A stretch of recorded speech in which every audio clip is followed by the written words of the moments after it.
Bright sunny skies on your Thursday afternoon as you take a live look over downtown Macon. The view from Atrium Health Navicent. Current temperature is 59 degrees, but as Wanya and I were just talking about, a bit of a breeze out there today. Winds out of the west at about 13 miles an hour, gusting to 20 miles an hour in some spots, including at Middle Georgia Regional Airport. A few high-level clouds out there. Temperatures finding their way into the 60s this afternoon. Already 61 in Dublin, 55 still there in Cochrane, 54 Warner Robins, close to 60 here in Macon, as well as America's 57 over in Macon County this afternoon. Some showers up to the north in parts of Middle Tennessee, Western Kentucky, Southern Illinois. That's going to stay up there, not going to dive down into central Georgia. So we are going to remain dry through the hours and a few days ahead. So let's check it all out on Future View now, not wasting any time. Here we go into the evening hours. Like I said, temperatures finding their way briefly into the 60s. Some areas might stay into the 50s, but then cooling off rather quickly again tonight. An overnight low temperature in the middle 30s across central Georgia. Then for tomorrow afternoon, I think we see fewer clouds than we see today. That means temperatures warming close to 60 once again. And then Friday night into Saturday, the clouds begin to build in ahead of what is going to be our next system working through central Georgia. So let's look at two models now. This is the GFS. We're going to look at all the parameters on the GFS and then all the parameters on the Euro. So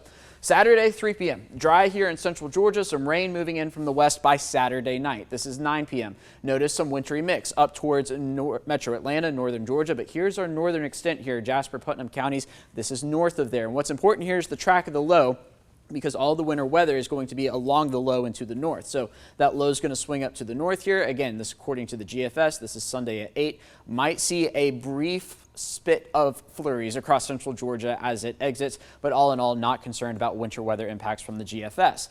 You should be concerned if you're headed up to northern Georgia, because there's the snowfall forecast. Again, this is through Monday at 7 a.m., but notice that stops before it gets to central Georgia. Also, the GFS is indicating some ice possible. It keeps that closer to the Carolinas, though.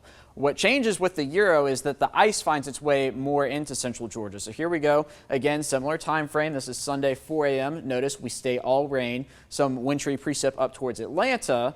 Again, not in central Georgia, and then the low exits, and we stay on the, we'll call it the spring side of things as opposed to the winter side of things. So let's look at the same snowfall forecast. You can see up to the north, not in central Georgia. The ice is what concerns me, though. Watch this now through the afternoon hours on Sunday. More of that spreading into northeast Georgia. So all of that to say, we have much better agreement in the models now, and it looks like the major impacts will be north of Interstate 20. The high-res models will arrive tonight. We'll get more insight with those as we look at those. So if you're headed to the UGA parade in Athens, an interesting afternoon, do not recommend spending the night because of the threat of ice by the time we get to Sunday. So like I said, meanwhile, today, 61 degrees, the afternoon high temperature. Then for tonight, cooling down into the middle 30s. We're calling for an overnight low of about 36. Still a bit on the cold side, and the wind will begin to die down as well. 58 tomorrow, closer to average for this time of year. 7 days shapes up like this. Again, forecasting a cold rain for Sunday in central Georgia. No wintry weather concern here. All of that is going to be up in northern Georgia. Wanya?